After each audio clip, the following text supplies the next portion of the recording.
We on Earth think of the universe as a vastness containing everything we know of, and much that we cannot even imagine. For millennia, humans have struggled to make sense of what they see all around them. They have observed, calculated, and conjectured, trying to articulate an explanation for a puzzle whose pieces are slowly being revealed with each scientific breakthrough. The investigations of astronomy as astrophysics and mathematics join the cosmological inquiries of seeking mind in all cultures and at all times. Those of philosophers, scientists, religious scholars, and poets. Questions about the universe have always involved beginning and endings. Now science is finding answers to questions long answered only by means of myth. The Big Bang. Accepted astrophysical theories posit that at one point there was nothing, no stars, planets, or galaxies, not even space itself. The matter that makes up everything now that exists was concentrated in a single extremely dense point known as singularity. The force of gravity in a singularity is so great that the fabric of space-time curves in on itself in an instant known as the Big Bang. However, the content of the primordial singularity escaped and formed the universe. For a complex astrophysical theory, backed up with a sophisticated calculations. The term was coined in the 1950s by British astronomer Fred Hoyle, a proponent of a theory of universe as a steady state. In fact, Hoyle used the term derisively. Through the name struck, it gives a false impression, making it seem as though the event that unleashed all the energy of the universe almost 14 billion years ago was an explosion. Astrophysicists sees the Big Bang more as an instantaneous expansion that within a few seconds created nuclear reactions and produced the protons, neutrons, and electrons that form the structure of matter today. Not long after the nuclear reaction stopped, the universe was roughly 1/4 helium, 3/4 hydrogen, a ratio exhibited in the universe's oldest stars today. The formation of the universe paced out over billions of years. Our own Earth, along with our solar system, is a product of a stellar explosion almost 5 billion years ago. The story of the universe still is being written and refined. By all scientific accounts, it continues to expand, and the question of an uneventual end looms large in current investigations. The universe itself provides some concrete support for the Big Bang theory in the form of cosmic background radiation, the afterglow of the cosmic inflation. In 1965, engineers looked for the source of the static interference with satellite communications, found a consistent signal emanating from every point in the sky at the wavelength predicted for this radiation.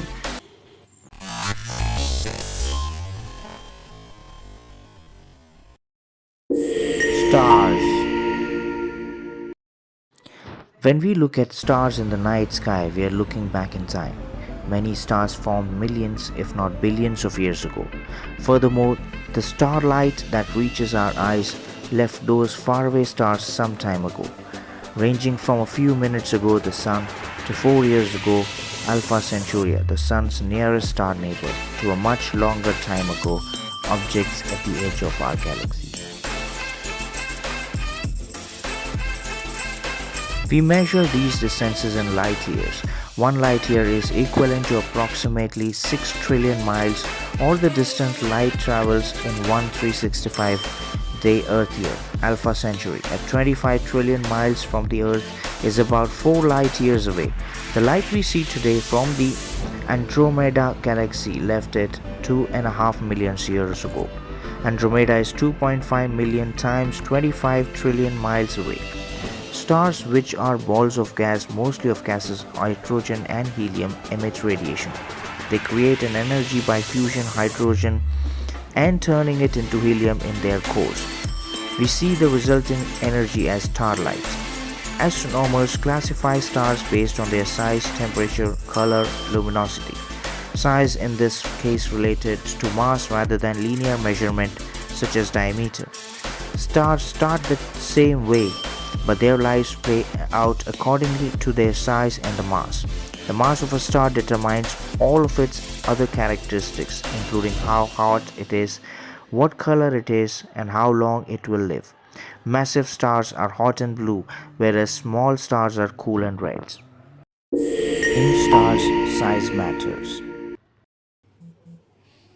Small stars continue to burn for hundreds of billions of years. The largest stars, about 100 times the mass of the Sun, live shorter lives, burning out after a few million years and dying with a bang. They become exploding supernova that may leave behind a remnant of glowing gas. Shock waves from supernova tend to compress interstellar gas, which may ignite and become a new star. Stellar recycling. Nebulae, birthplace of stars. Stars are born in an enormous cloud of interstellar dust and hydrogen gas called nebulae. Nebulae represents the building block of stars, galaxies, and planets in the universe. Emission nebulae are hot, discrete clouds of primarily ionized hydrogen that glow in their own light. Reflection nebulae emit a bluish glow by reflecting a scattered light of nearby stars. Absorption nebulae or dark nebulae comprise dense cloud of gas and dust. They appear as silhouette against the light of brightest objects. Nebulae form when stars die. When the end comes from our sun, for example, its outer layers will heat, swell, and eventually blow off. The hot, dead core will create a glowing nebulae which will in turn become a nursery for the new stars.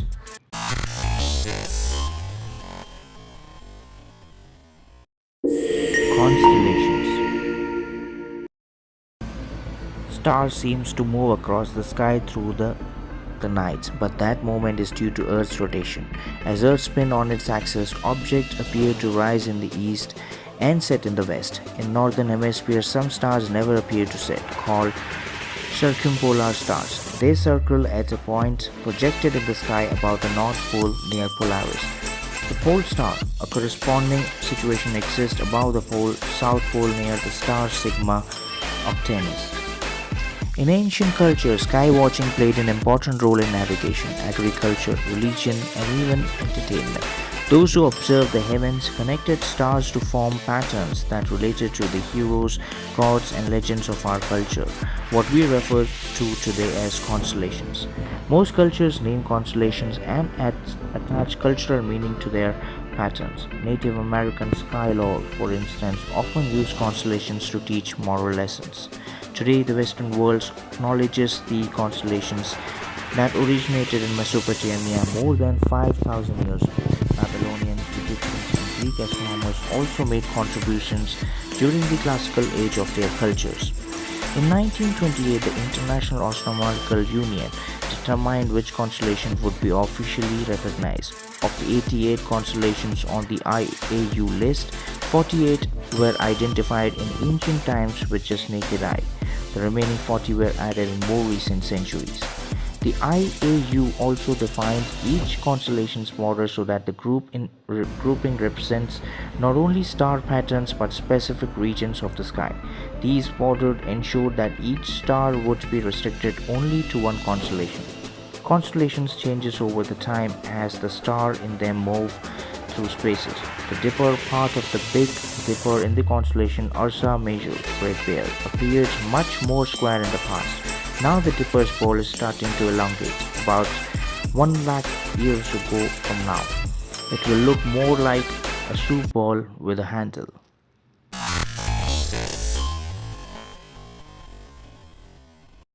Galaxies.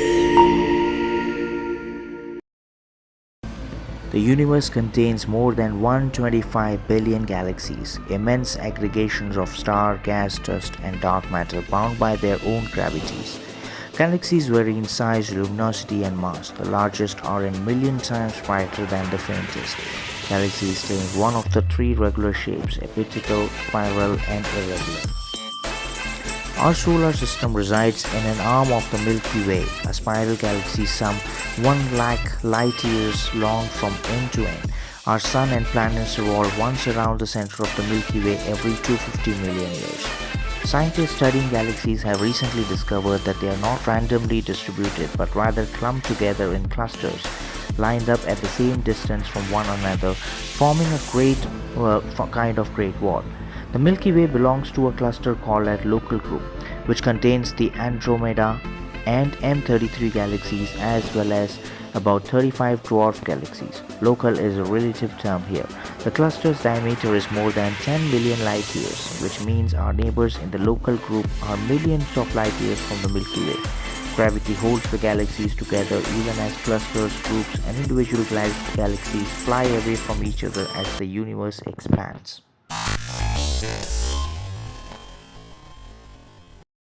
Black holes and dark matter. What we can observe in our sky, planets, star, gas, dust, galaxy, nebulae, asteroids, meteorites, and more, is a small fraction of what exists. Bright matter, the visible stuff of the universe, forms only about a sixth of its mass. What makes the rest? How do we know it? Air that meets the eyes because the unseen substances of gravity appear to be holding together the parts of the universe that we can see, galaxies and nebulae. Because the unseen matter does not emit radiation, scientists call it dark matter. Believed to constitute about 95% of the universe's total mass, dark matter and the energy may comprise unfathomable numbers of tiny subatomic particles. Candidates for dark matter include cold dark matter, sluggish and elementary particles, weakly interactive massive particles, heavy hypothetical particles that rarely interact with other matters, and massive compact halo objects. Known objects such as planets, neutron stars, and white dwarfs that are presumed to be in the halos of galaxies. What is a black hole? A black hole forms when a large dying star collapses. The gravity created by its condensing matter completely overpowers any outward force, including light. Although a black hole emits no light, its presence is detectable by radio astronomy equipment. Its extremely strong gravitational pull sucks gas and dust towards itself, forming a whirling, accelerating disk around the hole. The disk heats any matter that crosses it, emitting X-rays.